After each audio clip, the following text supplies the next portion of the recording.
கர்த்தரின் மேய்ப்பரின் சபை Kodambakkam. Lord shepherd search இன் கோடம்பாக்கம். கூடாத ஒளிதனில் எங்கள் சேனைகளின் கர்த்தரே, நீங்கள் போற்றி போகிடும் எங்கள் சேனைகளின் கர்த்தரே, சேனைகளின் கர்த்தரே, சேனைகளின் கர்த்தரே, சேனைகளின் கர்த்தரே, சேனைகளின் கர்த்தரே, பரிசுத்தர் பரிசுத்தரே.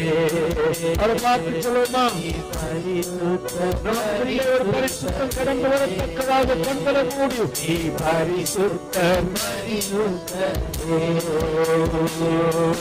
பரிசுத்தர் பரிசுத்தரே. எவ்வளவு பிரயோஜனமா இருந்தது இந்த ஒரு கேம் ஷோ. நம்ம எந்த நிலையில இருக்குன்னு காட்டி குத்துச்சு தெரியுமா உங்களுக்கு? பாட்டுக்கு எவ்வளோ முக்கியத்துவம் கொடுக்குறோம், கர்த்தருடைய வார்த்தைக்கு முக்கியத்துவம் தரல. பைபிள் எல்லாரும் அந்த இடத்துல வச்சுட்டு போயிட்டு தேடிட்டு இருக்கீங்க. வீட்டில் போயிட்டு என்ன படிப்பீங்க? பைபிளை. ஸ்கூலுக்கு யாரும் புக்கெலாம் எடுத்துன்னு போக மாட்டீங்களா? அப்பா உங்ககிட்ட தான்ப்பா கேட்குறேன். ஸ்கூலுக்கு புக் எடுத்துன்னு போவீங்களா? எடுத்துன்னு போக மாட்டீங்களா? வீட்டுக்கு பைபிள் எடுத்துன்னு போகாமல் இங்கே வச்சுட்டு போகிறீங்க. அப்போ வார்த்தை வராமல் பாட்டு தான் வரும். கை தட்டின்னு பாட்டு மட்டும் பாடினே நம்ம பரலோகம் போயிட முடியுமா? வசனம் தானே நம்மளை நியாயம் தீர்க்க போகுது. மனுஷன் யாராவது நியாயம் தீர்க்க போகிறாங்களா? வசனம் தானே நியாயம் தீர்க்க போகுது. வசனத்தை இங்கே வச்சுட்டு போயிடுறீங்க. ஹல்லேலூயா, ஹல்லேலூயா. கர்த்தருக்கு ஸ்தோத்திரம். கண்களை மூடும். மகிமையின் ஆவியானவரே, அப்பா இந்த கழுதையை மறந்து கர்த்தர் நீங்கள் வெளிப்படணும் ஆண்டவரே. அப்பா இந்த இடத்துல இருக்கிற ஆண்டவரே, உம்முடைய பிள்ளைகளுக்கு ஆண்டவரே மனுஷ சத்தம் அல்ல ஆண்டவரே, உம்முடைய வார்த்தையை கேட்கட்டும். அப்பா உமது வசனத்தின்படி வாழ எங்களை ஒப்பு கொடுக்குறோம் ஆண்டவரே. எங்களுடைய இருதய கண்களை நீங்கள் திறந்துடலுங்கப்பா, வழிநடத்துங்க, ஆளுகை செய்யுங்க. இயேசுவின் மூலமாய் பிதாவே, ஆமென். ஹல்லேலூயா, ஹல்லேலூயா. யார் யார் கையெல்லாம் பைபிள் இல்லை? இப்போ பைபிள் இருக்கிறத எடுங்க. பைபிள் மூடி வச்சுக்கிறதுக்கா பைபிள் நமக்கு? ஒரு சிலர் பைபிள் பார்த்தா இன்னும் புத்தம் புதுசாகவே இருக்குப்பா. செல்லு இல்லாமல் எங்காவது வெளியே போகிறோமா? நம்ம செல்லு இருக்கிறவங்க செல்லு இல்லாமல் எங்காவது வெளியே போகிறோமா? ஆனால் பைபிள் எடுத்துனதுக்கு மட்டும் நமக்குன்னா கஷ்டமாக இருக்குது. பைபிளோட வார்த்தையை சுமக்கிறதுக்கு நமக்கு கஷ்டமாக இருக்குது. கேட்டால் ஏசப்பா ஏசப்பான்னு சொல்லிட்டு இருக்கோம். ஆண்டவர் சந்தோஷமாக இருப்பார் நினைக்கிறீங்களா? என் வார்த்தை எடுத்துன்னு வரத்துக்கு பிள்ளைங்களுக்கு விருப்பம் இல்லை, ஆனால் ஏதாவது ஒரு தேவைன்னா மட்டும் ஏசப்பா என்கிட்ட வந்து கேட்குறாங்கன்னு சொல்லிட்டு ஆண்டவர் கஷ்டப்பட மாட்டாரா? ஹல்லேலூயா. சரி, போன மாதம் என்ன சத்தியம் கேட்டோம்? வார்த்தைக்கு நேராக போகலாம். தலைகளை தாழ்த்தி, தலைகளை தாழ்த்தி. ஸ்தோத்திரம் ஆண்டவரே, பரிசுத்த ஆவியானவரே. அப்பா நீர் எங்களோடு பேச இருக்கும் வார்த்தைகளுக்காக ஸ்தோத்திரம் ஆண்டவரே. அப்பா உமது வசனமானது தான் தகப்பனே எங்களை நியாயம் தீர்க்க போகுது ஆண்டவரே. மனுஷர் யாரும் எங்களை நியாயம் தீர்க்க போகிறது இல்லை ஆண்டவரே. அப்பா நீர் எங்களுக்கு எழுதி கொடுத்த வசனம் மாத்திரமே எங்களை நியாயம் தீர்க்க போகுது ஆண்டவரே. ஆண்டவரே உமது வசனத்தின்படி வாழ எங்களை அர்ப்பணிக்கிறோம் ஆண்டவரே. அப்பா எங்களோடு நீங்கள் என்ன பேச இருக்கீங்களோ ஆண்டவரே, இந்த குப்பையை மறைத்து அப்பா மகிமையின் ஆவியானவர் வெளிப்படுங்க ஆண்டவரே. தரை மட்டும் தாழ்த்துகிறோம், வெறுமையாக்குகிறோம். இயேசுவின் மூலமாய் வேண்டிக் கொள்கிறோம் பிதாவே, ஆமென். கவனிச்சாதான் புரியும். கொஞ்சம் இங்கே உட்காந்துங்கன்னா நம்ம அமெரிக்காலாம் போய் சுற்றி பார்க்கக்கூடாது. இங்கேயே உட்காந்து இங்கே வேடிக்கை பார்த்துங்க, இங்கே கவனிச்சாதான் புரியும். ஹல்லேலூயா, ஹல்லேலூயா. சரி, இன்னைக்கு என்ன நாள்? ஈஸ்டர்னா உயிர் தெரிந்த நாளா? சரி. இயேசு கிறிஸ்து எதுக்கு பூமிக்கு வந்தார்? சூப்பர். ஸோ சத்தமாக தான் சொல்லுங்க. பாவிகளை ரட்சிக்க கிறிஸ்து இயேசு. சத்தமாக தான் சொல்லுங்களாம்ப்பா. பாவிகளை ரட்சிக்க தான் வந்தார். நம்மலாம் பாவிகளா நீதிமான்களா? சூப்பர். ஓகே. வசனம் இப்படியா சொல்லுகிறது. லூக்காவின் புஸ்தகம் 19ஆம் அதிகாரம் 10ஆம் வசனம்.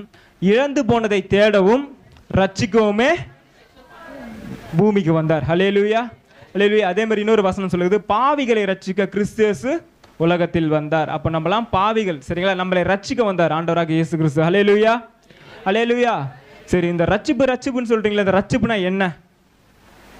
நம்ம சொல்றோம்ல, ரட்சிக்கப்பட்டிருக்கியா, ரட்சிப்பு அடைஞ்சிருக்கியான்னு சொல்லியிருக்கோம்ல, கேள்விப்பட்டிருக்கோமா? இந்த ரட்சிப்புனா என்ன சொல்லுங்க சிஸ்டர். சிம்பிளா சொல்லணும்னா, நம்ம பாவம் செஞ்சு நரகத்தை நோக்கி போயின்னு இருக்கணும். நரகத்தை நோக்கி போயிருந்த நம்மளை ஆண்டவராக இயேசு கிறிஸ்து மீட்டு அவருடைய பரம வாழ்க்கைக்கு அழைத்து நம்மளை தகுதிப்படுத்தினார் பார்த்தீங்களா, அதுதான் ரட்சிப்பு. பாவத்தை நோக்கி எங்கே போனோம்? நரகத்தை நோக்கி போனோம். நம்மளையும் மீட்டு அவருடைய சிங்காசனத்திற்கும் அவருடைய ராஜ்யத்திற்கும் நம்மளை அழைச்சார் பார்த்தீங்களா, அழைத்து தகுதிப்படுத்தினார்ல, அதுதான் ரட்சிப்பு. ஹல்லேலூயா, ஹல்லேலூயா. இந்த ரட்சிப்பை யாரால கொடுக்க முடியும்? வசனம் இப்படியே சொல்லுகிறது. அப்போஸ்தலரின் புஸ்தகம் 4ஆம் அதிகாரம் 12ஆம் வசனம். அவராலே அன்றி வேறொருவராலும் ரட்சிப்பு இல்லை. நாம் ரட்சிக்கப்படும்படிக்கு மனுஷருக்குள்ளே அவருடைய நாமமே அல்லாமல் வேறொரு நாமம் கட்டளையிடப்படவில்லை. ஹல்லேலூயா, ஹல்லேலூயா. ஏன் ஆண்டவராக இயேசு கிறிஸ்து ஒருத்தரால மட்டும்தான் ரட்சிப்பை கொடுக்க முடியும்? ஏன் மனுஷர் வேற யாருமே இல்லையா? ஏன் ஆண்டவராக இயேசு கிறிஸ்து ஒருத்தரால் மட்டும்தான் ரட்சிப்பு கொடுக்க முடியும்னு பார்க்கும்போது, யோவானின் புஸ்தகம் 1ஆம் அதிகாரம் 29ஆம் வசனம்.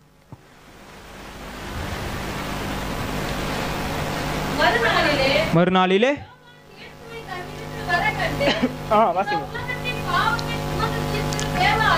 இதோ உலகத்தின் பாவங்களை சுமந்து தீர்க்கிற தேவாட்டுக்குட்டி. போதும் சிஸ்டர். உலகத்தின் பாவங்களை சுமந்து தீர்க்கிற தேவாட்டுக்குட்டி யாரா? இயேசு கிறிஸ்து ஒருத்தர் தான். அப்போ அந்த ஒருத்தர் ஆண்டவராக இயேசு கிறிஸ்து ஒருத்தரால் மட்டும் தான் என்ன பண்ண முடியுமா? ரட்சிப்பை நமக்கு கொடுக்க முடியும். ஹல்லேலூயா, ஹல்லேலூயா. சரி, ஓகே. யார் இந்த ரட்சிப்பை பெற முடியும்? ரட்சிப்பு இயேசு கிறிஸ்துவால் கொடுக்க முடியும். ரட்சிப்புனா நான் தெரிஞ்சுக்கணும். யார் இந்த ரட்சிப்பை பெற முடியும்? வாசிக்கலாம். மத்தேயுவின் புஸ்தகம் 11ஆம் அதிகாரம் 28ஆம் வசனம். மனப்பாட வசனம் உங்களுக்கு தெரியாதா? வருத்தப்பட்டு பாரம் சுமக்கிறவர்களே, நீங்கள் எல்லாரும் என்னிடத்தில் வாருங்கள். ஆண்டவராக இயேசு கிறிஸ்து என்ன பண்றாரா? இளைப்பாறுதல் தராரா? என்ன சொல்றாரு? வருத்தப்பட்டு பாரம் சுமக்கிறவர்கள் நீங்களா எங்க வரணுமா? என் கிட்ட வாங்க, அப்போது உங்களுக்கு இளைப்பாறுதல் தருவேன்னு சொல்றாரு. யார்கிட்ட போனோமா? ரட்சிக்கப்படணும்னா இயேசு கிட்ட போனோமா? ஹல்லேலூயா, ஹல்லேலூயா. ஏசாயா தீர்க்கதரிசியின் புஸ்தகத்தில் 55ஆம் அதிகாரம் 3ஆம் வசனம் இப்படியே சொல்லுகிறது. உங்கள் செவியை சாய்த்து என்னிடத்தில் வாருங்கள், கேளுங்கள், அப்போது உங்கள் ஆத்துமா பிழைக்கும். வசனம் என்ன சொல்லுது? உங்கள் செவியை சாய்த்து என்னிடத்தில் வாருங்கள், கேளுங்கள், அப்போது உங்கள் ஆத்துமா பிழைக்கும் வசனம் சொல்லுது. அல்லேலூயா. அவரிடத்துல போயிட்டு அவர் வார்த்தையின்படியும் அவர் வசனத்தின்படியும் வாழ்ந்தா தான் நாம் ரட்சிப்பை பெற முடியும். ஹல்லேலூயா, ஹல்லேலூயா. ஏன் அவர்கிட்ட போனோம் சொல்லுங்க? எதுக்கு அவர்கிட்ட போனோம்? நல்லா பாருங்க. அவர் ஊழியம் செய்த நாட்களில் அவரிடத்துல போன எல்லா வியாதியஸ்தர்களும் சொஸ்தமானாங்க. ஒருத்தர் கூட சொஸ்தமாகாம இல்லை. அவர்கிட்ட போனவங்கள எல்லாரும் அவர்கிட்ட போனவங்க எல்லாம் சொஸ்தமானாங்க, ரட்சிப்பை அடைஞ்சாங்க. ஆனா அவங்க முழுமையா அந்த ரட்சிப்பை பாதுகாத்தாங்களான்னு நமக்கு தெரியாது. ரட்சிப்புன்னா நான் என்னைக்கோ ஒரு நாள் ரட்சிக்கப்பட்டேன்னு கிடையாது. அனுதினமும் ரட்சிப்பு பெற்றுக்கொள்ளணும். ஹல்லேலூயா, ஹல்லேலூயா. ஏன் அவர்கிட்ட போகணும்னு சொல்லிட்டு ஒரு சின்ன ஒரு காரியத்தை பார்க்கலாம். லூக்காவின் புஸ்தகம் 23ஆம் அதிகாரம் வசனங்கள் 32, 33.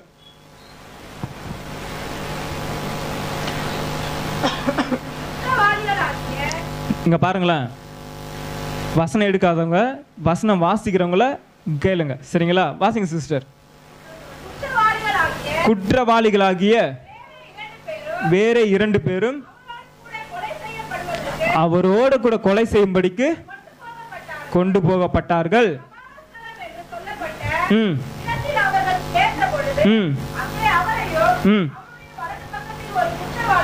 வலது பக்கத்தில் ஒரு குற்றவாளியும்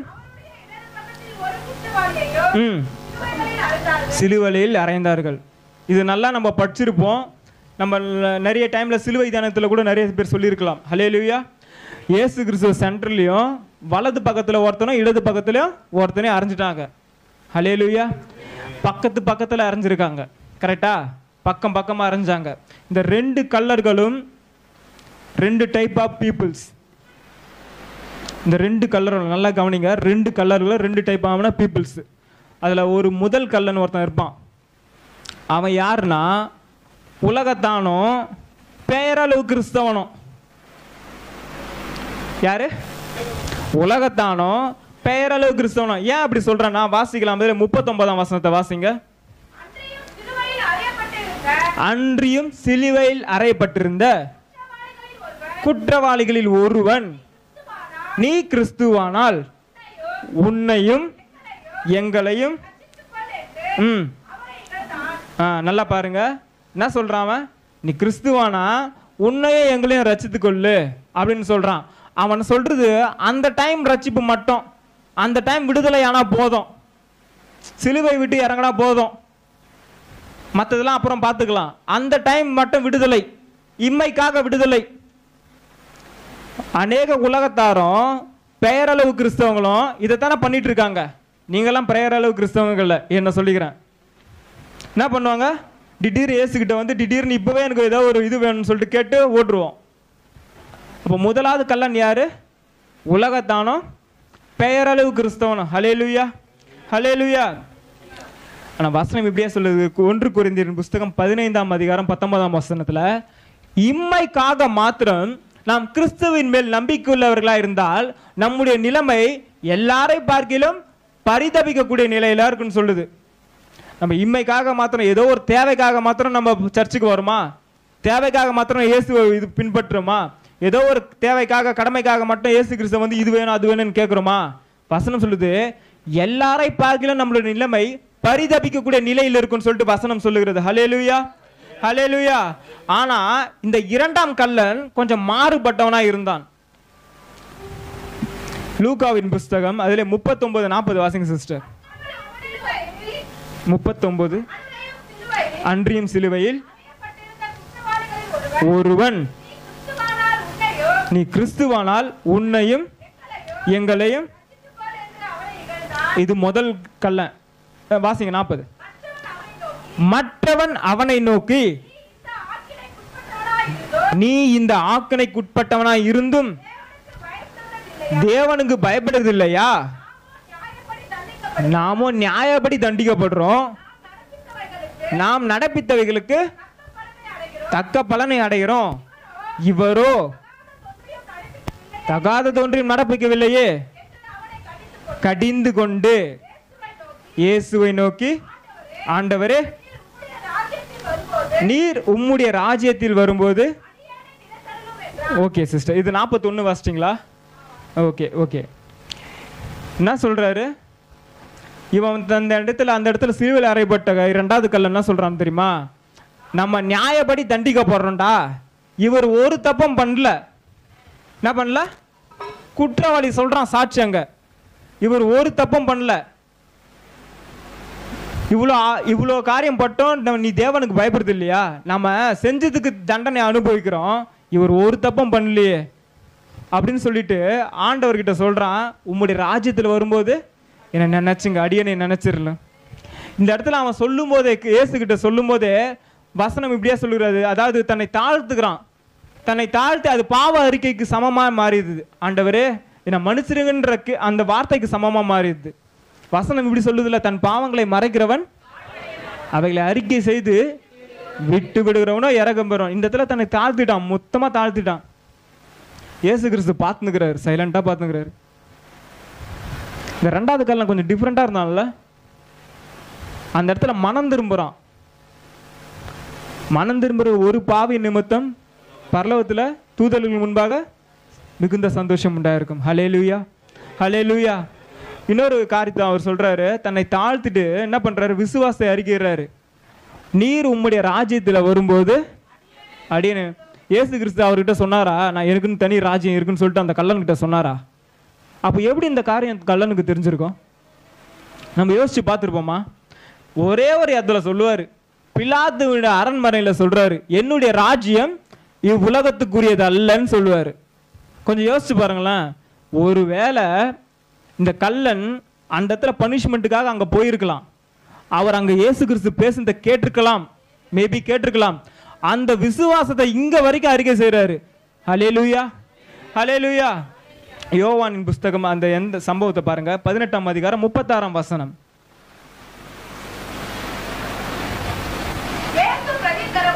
இயேசு பிரதித்திரமாக, என் ராஜ்யம் இவ்வுலகத்துக்குரியதல்ல.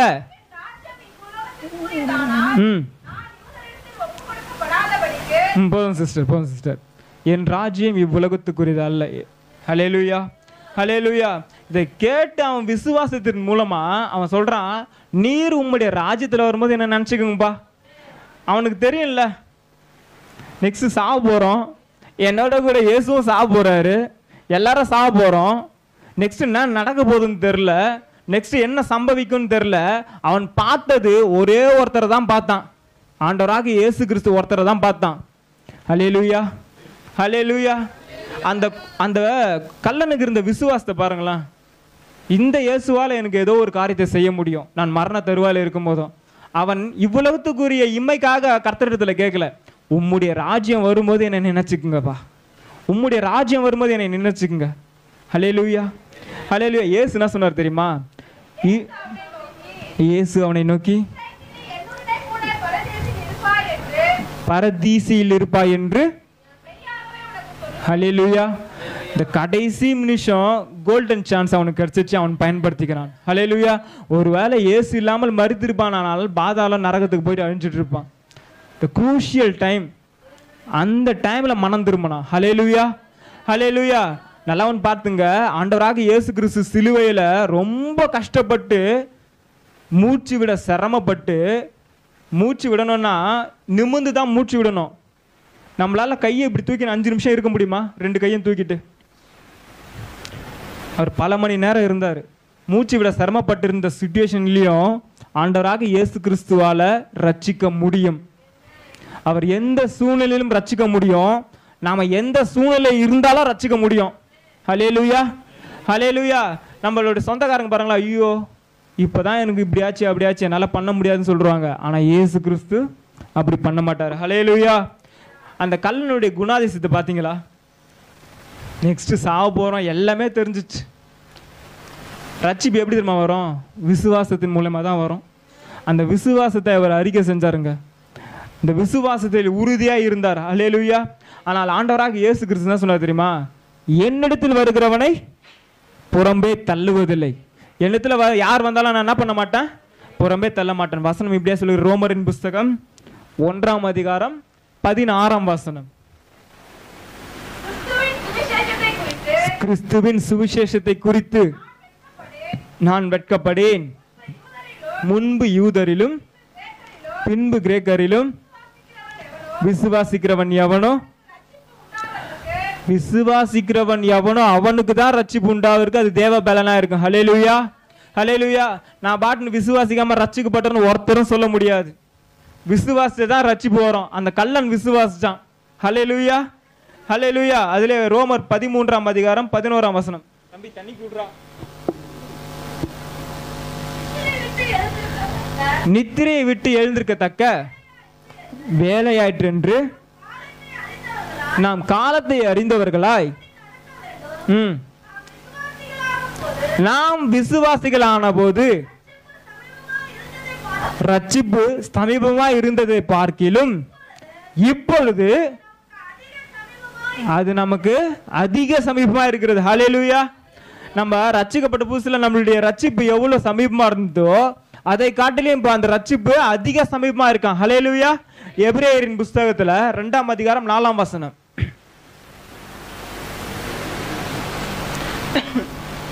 2ஆம் அதிகாரம் 4ஆம் வசனம்.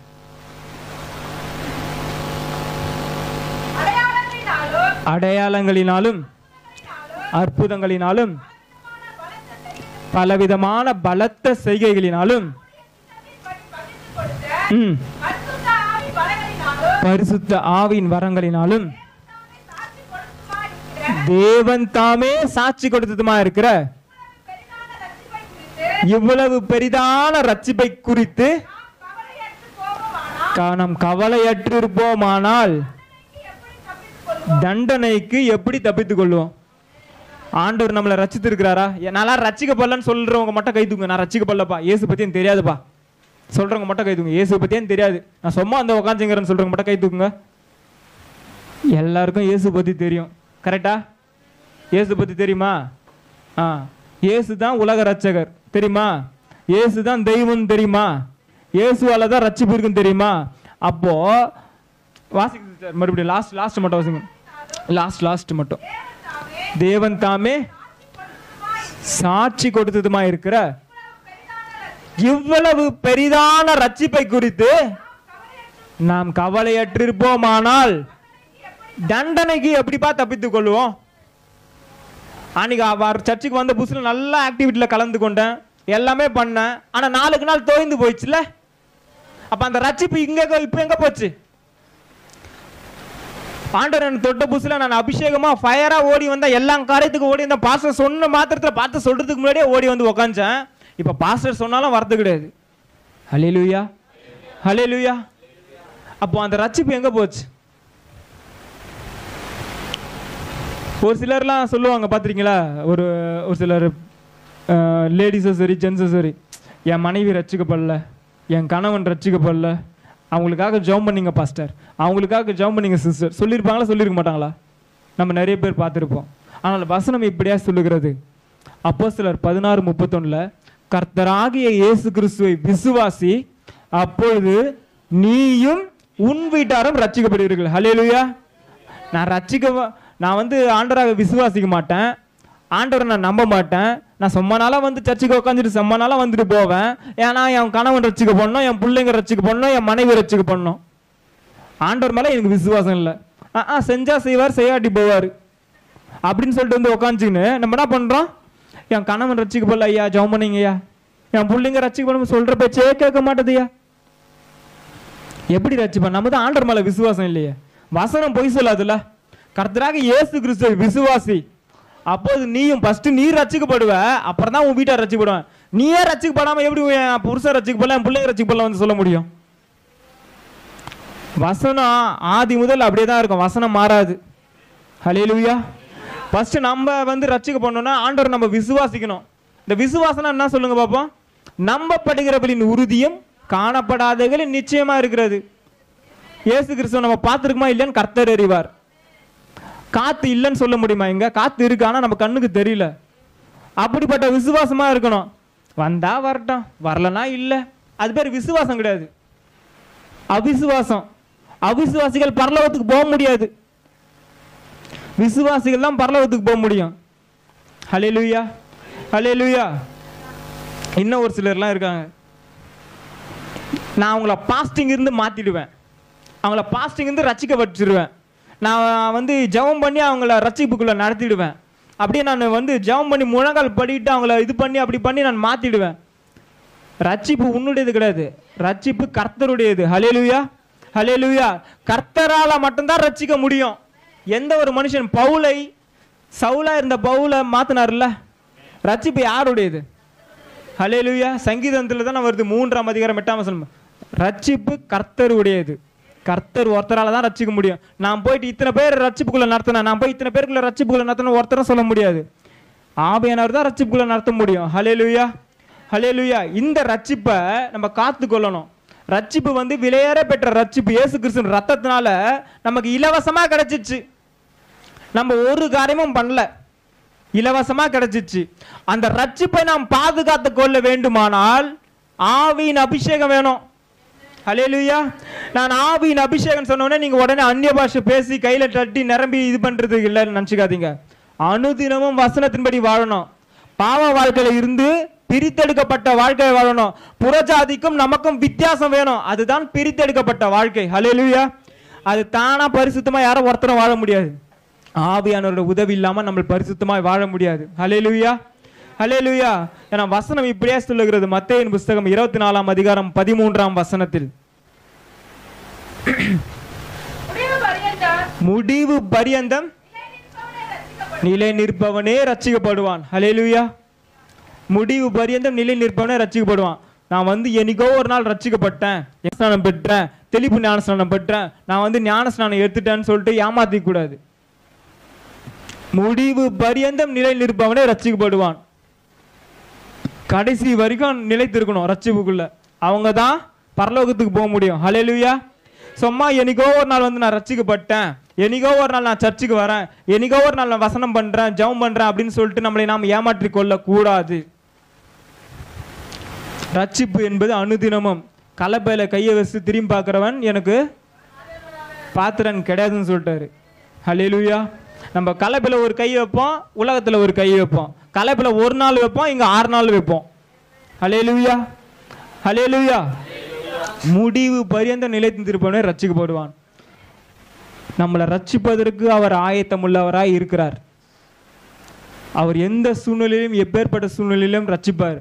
அவர் ரத்தம் வடிய வடிய பெரிய பெரிய முள்ளு வந்து தலையில குத்தி குத்தி குத்தி அவர் ரத்தம் வடிஞ்சிட்டு இருக்கு, முதுகு ஏறு பூட்டின மாதிரி உழுதா மாதிரி இருக்கு, ரத்தம் எல்லாமே போயிடுச்சு.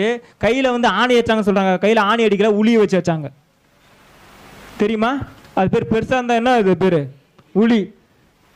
உளிய வச்சு வச்சிட்டாங்க, காலில் உளிய வச்சு வச்சிட்டாங்க. அந்த சூழ்நிலையிலும் இயேசு கிறிஸ்துவால் ரட்சிக்க கூடுமானால் நம்ம இப்போ அவங்கள பார்க்கலும் வெளியேற பெற்ற ரட்சிப்பை நம்ம பெற்றுக்கொண்டிருக்கிறோம். ஹல்லேலூயா. இப்போ நம்மளை ரட்சிக்க முடியுமா? ரட்சிக்கப்பட முடியாதா? ஆண்டவரால் நம்மளை ரட்சிப்புக்குள்ள கொண்டு வர முடியுமா? கொண்டு வர முடியாதா? ஆண்டவரால் ரட்சிப்புக்குள்ள கொண்டு வர முடியுமா? கொண்டு வர முடியாதா? செவத்தை பார்த்து பேசிட்டோமா? உங்ககிட்ட தானே பேசுறேன். தூக்கம் வருதா? அப்போ இயேசு கிறிஸ்துவால நம்மளை ரட்சிக்கப்பட வைக்க முடியுமா? முடியாதா? முடியும்ல, கண்டிப்பா முடியும்ல. ரட்சிப்பதற்கு அவர் ஆயத்தமுள்ளவராக இருக்கிறார். இயேசு கிறிஸ்து வந்து திடீர் வந்துட்டே நீ தாண்டா வேணும் காலை உடைக்க மாட்டார், வெயிட் பண்ணுவார். ஒருவன் வாசற்படியில நின்று தட்டினே இருப்பார். சாத்தான் கொஞ்சம் கேப் கச்சா உள்ள பூந்துருவான். இயேசு அப்படி பண்ண மாட்டார். ஜென்யூன் அவர். மனுஷன் வந்து எப்படா கேப்பு கிடைக்கும், சாத்தான் எப்படா கேப்பு கிடைக்குன்னு பார்த்துனே இருப்பான், விழ வைக்கிறதுக்குன்னு ஏதாச்சும் பூந்து ஏதாவது ரகலை பண்ணணும்னு சொல்லிட்டு. ஒரு சின்ன லூப் ஹோல்ஸ் பெரிய கப்பலை கவிழ்த்துரும். ஆனால் கர்த்தர் அப்படி இல்லை, தட்டிகிட்டே இருப்பார், தட்டிகிட்டே இருப்பார். நீங்களா கதவு திறக்கிற வரைக்கும் கர்த்தர் வரமாட்டார், நீங்களா திறத்துற வரைக்கும் போக மாட்டார். நம்ம தான் என்ன பண்ணோம், உள்ளே கூப்பிடணும். ஆனால் நம்ம உள்ளே கூப்பிது போல என்ன பண்ணுறோம், நீங்கள் வேணாம் ஆண்டவரன் தள்ளி தான் விட்டுன்னு இருக்கோம். போ ஆண்டவரே, வேணாம் ஆண்டவரே, வேணாம் ஆண்டவரன்னு சொல்லிட்டு. ஆனால் பாருங்களா, நம்ம தள்ளி விடுத்து நமக்குள்ளே தெரியாமல், ஏசப்பா ஏன் ஆண்டவரே எனக்கு இப்படி, ஏன் ஆண்டவரே நோப்படின்னு சொல்லிட்டு நம்மளே அவர்கிட்டே கேள்வி கேட்போம். யோசிச்சு பாருங்க, பக்கத்தில் கர்த்தர் நின்று நீதானடா என்னை தள்ளி விட்டுன்னு கேட்டாருன்னா எப்படி இருக்கும் நமக்கு? வசனத்தின்படி வாழாமல் நம்ம தானே தள்ளி விட்டுன்னு இருக்கோம். நம்மளோட ஃப்ரெண்ட்ஸு, நம்மளுடைய க்ரஷ்ஷு எல்லாரும் என்ன பண்ணுறாங்க, இயேசு கிறிஸ்துவை சேர்ந்து தள்ளி விட்டுன்னு இருக்கோம். ஆனால் பாருங்க, குட் ஃப்ரைடே அன்றைக்கி பாருங்க, அன்றைக்கி தான் ஸ்டேட்டஸாக போடுவோம். நம்ம ஏசப்பா அன்றைக்கி தான் செத்துது தெரியும் போல இருக்குது. அன்றைக்கி தான் ஸ்டேட்டஸ் வச்சு தள்ளுவோம் அப்படியே, ஏசப்பா நமக்காக. அன்றைக்கி தான் பாட்டு வேறு வரும், இது இயேசு கிறிஸ்துவின் அன்பு கண்ணத்தில் அவன் ஓங்கியாரே. அப்போ அன்றைக்கி மட்டும் தான் ஏசப்பா நமக்காக மரிச்சார், அன்றைக்கி மட்டும் தான் ஞாபகம் வருமா? ஹல்லேலூயா, ஹல்லேலூயா. இன்னைக்கு தான் ஆண்டவர் இயேசு கிறிஸ்து உயிரோட எழுந்தார்ல. சாவச்சுதான் நம்ம தானே, நம்ம தான்ப்பா சாவச்சோம். நம்ம செஞ்ச பாவத்துக்காக நம்ம தான் அவர் ஆண்டவராக இயேசு கிறிஸ்து சாவச்சோம். சாவச்சு நம்மளே ஸ்டேட்டஸ் போட்டோம். அப்போ தான் 4 பேருக்கு தெரியும் நம்ம, ஓ இவங்கெல்லாம் கிறிஸ்தவங்கன்னு சொல்லிட்டு. அப்போ தான் தெரியும், ஸ்டேட்டஸ் வச்சு பார்த்தா தான் தெரியும். நம்ம கிறிஸ்தவ வாழ்க்கையில் வாழ்ந்து பார்த்தா தெரியாது. ஹல்லேலூயா, ஹல்லேலூயா. பேண்ட் கீஞ்சி போய் போட்டுன்னு வருது, இங்கே யாரையும் குறை சொல்ல. கிறிஸ்தவர்கள்லாம் ஒரு மாதிரியாக இருக்கணும், ஒரு மாதிரியாக இருக்கக்கூடாது. ஒரு மாதிரியாக இருக்கவங்களாம் இப்போ வேற இடத்துல இருக்கிறாங்க தெரியுமா உங்களுக்கு? ஒரு மாதிரியாக இருந்து ஒருத்தவங்களை இப்படி அப்படின்னு சொன்னாங்களாம் வேற இடத்துல இருக்கிறாங்க. கர்த்தர் பார்த்து கொண்டு இருக்கிறார். அப்போது கர்த்தருக்கு பாய்ந்தவர்கள் ஒருவரோடு ஒருவர் பேசிக்கொள்வார்கள், கர்த்தர் அதை கவனித்து கேட்பார். ஹல்லேலூயா. கர்த்தர் கவனித்து கேட்பார். ஒன்று பாருங்களேன், ஒரு சின்ன காரியம், நான் மைக்கை வச்சுட்டு பேசினா ஒரு சிலருக்கு கேட்காது, உண்மையா இல்லையா? ஒரு சிலருக்கு கொஞ்சம் லாங்கில் இருக்கிறவங்களுக்கு இப்போ ஓரளவுக்கு கொஞ்சம் வாய்ஸ் வந்துச்சுன்னு வச்சுங்களேன், ஐயாக்கெல்லாம் தெரியும். நான் மைக் வச்சு பேசினா தான் ஒரு சிலருக்கு கேட்கும். கர்த்தர் பரலோகத்தில் இருக்கிறார், நம்ம பேசுறத கவனித்து கேட்குறாராம். இங்கேருந்து பக்கத்து தெருவில் இருக்கிறவங்க நம்ம பேசுறது கேட்குமா? கர்த்தருடைய கண்கள் எல்லா இடத்துலையும் பார்த்து கொண்டு இருக்கிறது. ஹல்லேலூயா. நம்ம என்ன பண்ணுறோம் ஏது பண்ணுறோம் எல்லாமே ஆண்டவருக்கு தெரியும். நம்ம பாவின்னு தெரிஞ்சுதான் நம்மளை ரட்சிக்க வந்தார். சாத்தான் என்ன பண்ணுவான் தெரியுமா? குற்றப்படுத்துவான். கர்த்தர் குற்றப்படுத்த மாட்டார். கர்த்தருக்கும் சாத்தானுக்குள்ள டிஃப்ரெண்ட் இதுதான். கர்த்தர் குற்றப்படுத்த மாட்டாரு. நீ அந்த பாவத்தை செய்தாயே அப்படின்னு சொல்லிட்டு ஒரு சில ஊழியக்காரங்களை பார்த்துருக்கீங்களா? ஊழியக்காரங்களை கூட சொல்றேன், தீர்க்கதரிசனம் சொல்ற பேர்ல குற்றப்படுத்துவாங்க, பார்த்துருக்கீங்களா? நீ இந்த பாவத்தை செஞ்சுட்டு ஆண்டவர் உன்னை அறுவடை 1000 பேருக்கு முன்னாடி சொல்லுவாங்க. என்ன பாவம் செஞ்சு டக்குனு ஒரு வாய் போய் சொல்லும், அன்னைக்கு சொன்னீங்களே பரவச்சரம் சொல்லிட்டு மறந்துட்டீங்க, ஆண்டவர் பார்த்துட்டு ஆண்டவர் கேள்வி கேட்பாரு சொன்னோம், பயந்தவனால எடுத்து கொடுத்துருவான். கர்த்தருடைய கண்கள் எவ்விடத்துல இருந்து நம்மளை பார்த்து கொண்டிருக்கிறது. நம்ம நல்லவங்களா கெட்டவான்னு சொல்லிட்டு ஏற்கனவே தெரியும். நம்ம நல்லவன் நினைச்ச ஆண்டவர் நம்மளை நேசிக்கல. நம்ம பாவிகள் துரோகிகள் தெரிஞ்சுதான் நம்ம நேசித்தார். நம்ம எல்லாமே தவறி போறோம்னு சொல்லிட்டு கர்த்தராக இயேசுக்கு தெரியும். மரியாளால ரட்சிப்பு கொடுக்க முடியாது. இயேசு கிறிஸ்து ஒருத்தரால தான் ரட்சிப்பு கொடுக்க முடியும். மரியாள் நமக்காக சிலுவையில மரிக்கல. ஆண்டவர் கேட்டாரு, ஸ்திரீயே உனக்கும் எனக்கும் என்ன? அவங்க சொன்னது என்ன தெரியுமா? அவர் உங்களுக்கு என்ன சொல்றாரோ அதை செய்யுங்க.